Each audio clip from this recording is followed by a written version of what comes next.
په همدې اساس نننۍ مناظره کې به زه له دیني مقدسو کتابونو عن یو داسې دلیل یا شاهد هم وړاندې نه کړم چې د جاوید اختر لپاره به د منلو وړ نه وي. دریم معیار چې کیدای شي مطرح شي د مشاهدې یا ابزرپشن معیار دی.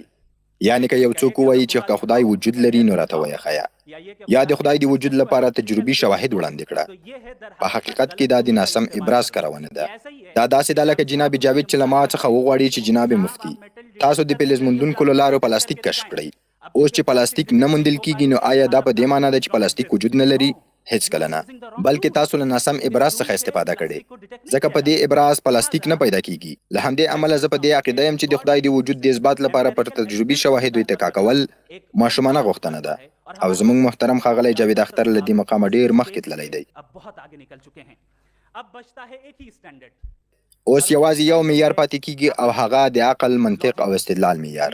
دا هغه معیار دی چې په مرسته یې د خدای وجود ثابت یا رد کیدی شي.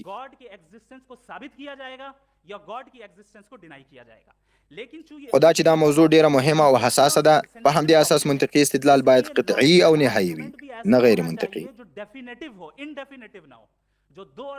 لکه دا خبره چې 2 جمع 2 څلور کیږي دومره روښانه ده چې ردول یې ناشوني دي. د بیلګې په توګه موږ وایو چې ښاغلی سوراب دیویدي صاحب یو انسان دی او ټول انسانان ناطق دي. نو پایله څه شوه؟ دا چې سوراب دیویدي هم ناطق دی، آیا دا استدلال واضح دی که نه؟ دا یو واضح استدلال دی، لکه څنګه چې 2 جمع 2 څلور واضح دي او له منطقي پلوه نشي رد کېدی. نو که نن جاوید اختر د خدای د موجودیت په اړه داسې عقلاني استدلال او منطقي شواهد وړاندې کړي چې روښانه او قطعي هم وي، نو زه اعلان کوم چې بې له شکه به هغه شواهد ومنم او په اړه به یې فکر وکړم. خو له دې سره زه مخکې دا اعلان هم کوم چې داسې قطعي دلایل هیڅوک نشي وړاندې کولی. زه دلیل وړاندې کوم او داسې قطعي او منطقي دلیل به وړاندې کړم چې د الحاد ټوله نړۍ به یې رد نشي کړی. راځئ یو فرضي او ساده مثال راواخلو. ټول اوریدونکي دې داسې فکر وکړي چې موږ او تاسې ټول په یوه لرې پرته ټاپو کې یو. داسې ټاپو چې له موږ څخه مخکې هیڅ انسان هلته نه دی تللی او هلته یې پښه نه دی ایښې. ناڅاپه ورو یو خړ رنګی توپ وینو. لومړۍ پوښتنه چې تاسې ذهن ته راځي دا ده چې دا توپ ولې دلته راغلی دی؟ څنګه راغلی دی؟ ولې رنګ خړ دی؟ آیا بل رنګ هم کیدی شو؟ ولې په همدې بڼه دی؟ آیا بله بڼه هم کیدی شوه؟ په طبیعي ډول به تاسو دا ګمان کوئ چې حتما یو څوک شته چې دا توپ یې د همدې ځانګړنو سره جوړ کړی او دلته یې ایښی دی.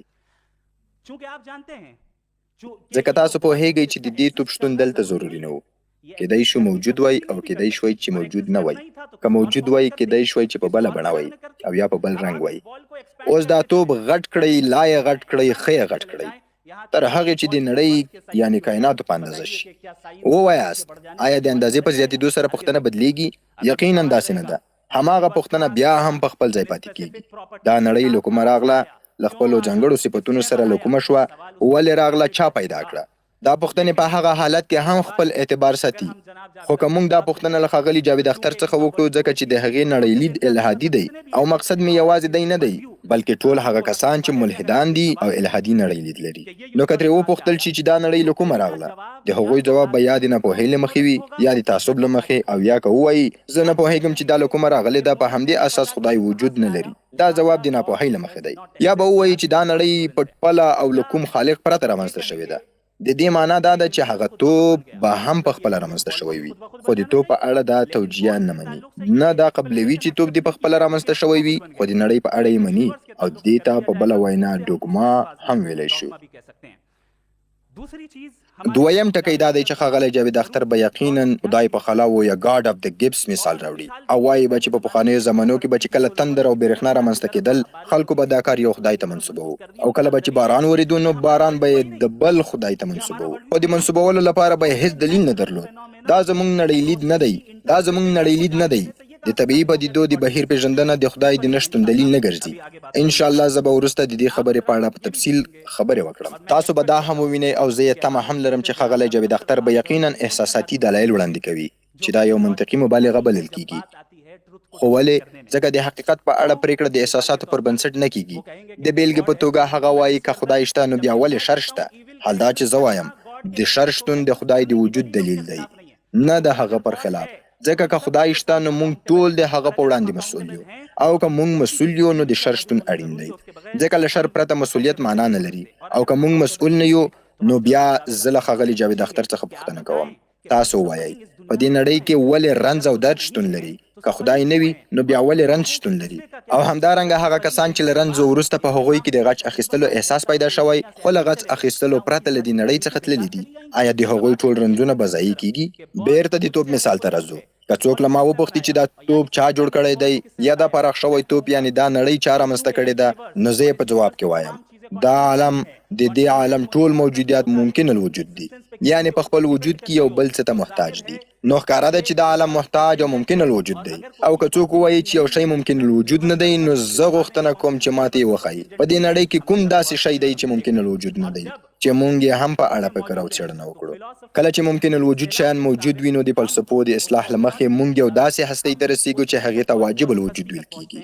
دا هغه واجب الوجود دی چې نه موجود کېدل یې ناممکن دي، ځکه که چیرې هغه موجود نه وای نو دا ټول شیان به هیڅکله نه وای رامنځته شوي او ټول مادي موجودیت پر هغه متکي دي. اوس که څوک وپوښتي چې همدا هستي چا پیدا کړې ده، علت یې څه دی؟ بیا د همدې علت څه دی؟ او ورپسې د دوهم علت څه دی؟ او همدا لړۍ تر بې نهایته روانه وساتي نو دې ته موږ تسلسل الا ما لا نهیه وایو، چې دا یو منطقي مبالغه ده. له مفهومي پلوه بې نهایت ممکن دی. د بیلګې په توګه 1 2 3 حساب وکړئ، شمیرې بې شمیره دي. خو زه دلته له مفهومي اړخه خبرې نه کوم بلکې له عملي او واقعي اړخه پوښتنه دا ده چې آیا دا تسلسل الا ما لا نهیه په واقعیت کې ممکن دی که نه؟ که ممکن وي نو موږ یې منو، مثال دې وړاندې کړي، او که ممکن نه وي نو یوازې یو انتخاب پاتې کیږي او هغه دا چې موږ یې واجب الوجود بولو. هغه واجب الوجود چې مستقل دی، ځکه که محتاج وي نو بیا واجب الوجود نه پاتې کیږي. هغه واجب الوجود چې ابدي دی، ځکه که ابدي نه وي او فعل ولري نو بیا خپله محتاج ګرځي. هغه واجب الوجود چې قادر دی، ځکه د ممکن الوجود پیدا کول ځواک ته اړتیا لري. او هغه واجب الوجود چې علیم او خبیر دی، ځکه دا عالم په یو ځانګړي نظم او ځانګړې بڼه د طبیعت د قوانینو تر چتر لاندې په منظم او خپلواک ډول په حرکت کې دی. مننه مفتي صاحب.